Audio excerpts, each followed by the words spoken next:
A small, thin woman, tucked in the corner of her cream-colored couch in Stoughton, is one of the country's most expensive medical patients. Meet Sue Beater, a patient with MS, multiple sclerosis. I've had MS since I was 18 years old. My husband passed away when he was 37, leaving me with 2 children. Well, I have a lot of doctors. Sue Beater, now 65, has signed up with an agency that will try to improve her life while working under a budget. As a patient under a budget, sometimes called the global payment system of paying for health care, she's a sign of the future of health care in Massachusetts. And if health care on a budget doesn't work for Sue Beater, it may not make sense for any of us. So this morning, WBUR's Martha Biebinger begins an occasional series that we'll call What's Best for Sue Beater. On a hot day last summer, Sue Beater, hunched behind her walker, shuffled to the car of her home health aide. They drove to the Stoughton Fire Department. I got cookies for them. They'll come anytime. They really will, if you need them. Sue offered the cookies as thanks for the roughly 40 trips firefighters made to her home over the past year. Sue's emergencies, a few of which sent her to the hospital, started with a seemingly simple problem. She couldn't get to the kitchen to pour herself a glass of water, and I wasn't eating. I really wasn't eating because it was too much for me. Sue keeps her hair brown and to the shoulders. Her curled hands move a lot as she speaks. But those hands, weakened by 47 years of multiple sclerosis, can't hold a knife to chop food into small pieces she can swallow without choking. As the day goes by, I get more tired.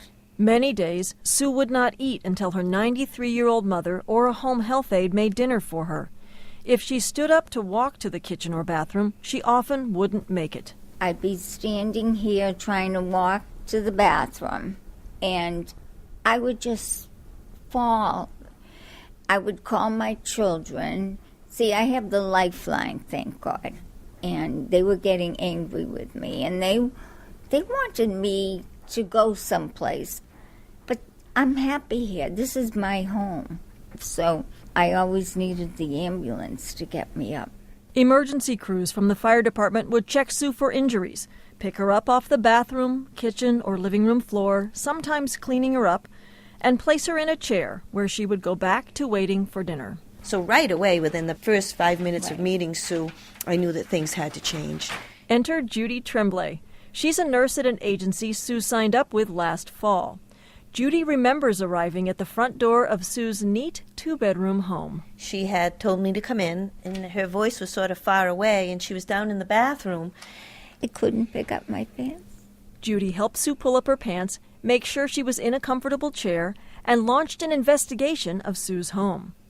Judy has to figure out why Sue Beater is among the 5% of patients whose expenses add up to half of the $2.6 trillion Americans spend every year on health care. And as you can see in her bedroom, there were things in here, little boxes and shoes everywhere. Judy looks for scatter rugs and electrical cords, anything that might explain why Sue was having frequent falls. Is it equipment? Is it drug-related? Is it dizziness or weakness? Why is she falling? What can we do to stop this? Judy tells Sue she can hire more help.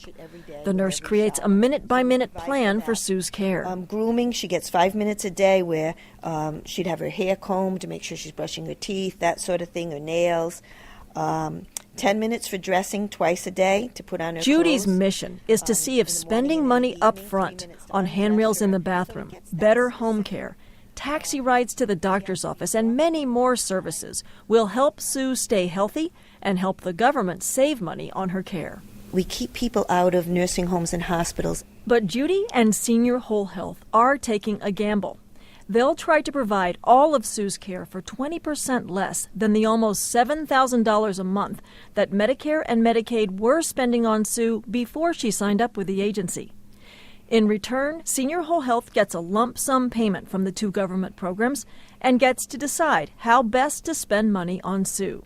The agency is so convinced prevention works that they're buying Sue's vitamins, lotions, and adult diapers so that she doesn't try to get up in the middle of the night and risk another fall. It's incredible, and it's just saved me. I mean, before I was having so many accidents because they're so expensive.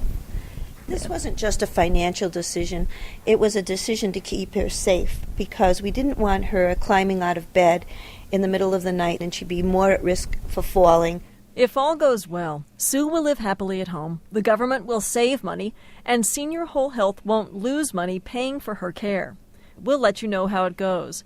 So far, Sue has cut way back on calls to the Stoughton Fire Department.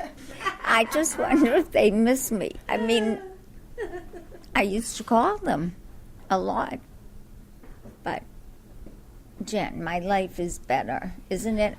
Sue's home health aide, Jen McDonald, nods, smiling.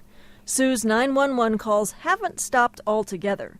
There was one day in January when she called the fire department twice, a sign perhaps that keeping her at home and out of expensive hospitals and nursing homes will not be easy. For 90.9 WBUR, I'm Martha Biebinger. Martha Biebinger had help with this story from Wilder Fleming and Aisha Siddiqui. It was produced in part as a project for the California Endowment Health Journalism Fellowships, a program at the University of Southern California's Annenberg School for Communication and Journalism. To comment and read more about how Sue Beater's healthcare is changing, go to our blog, Common Health. You can find it at our website, WBUR.org.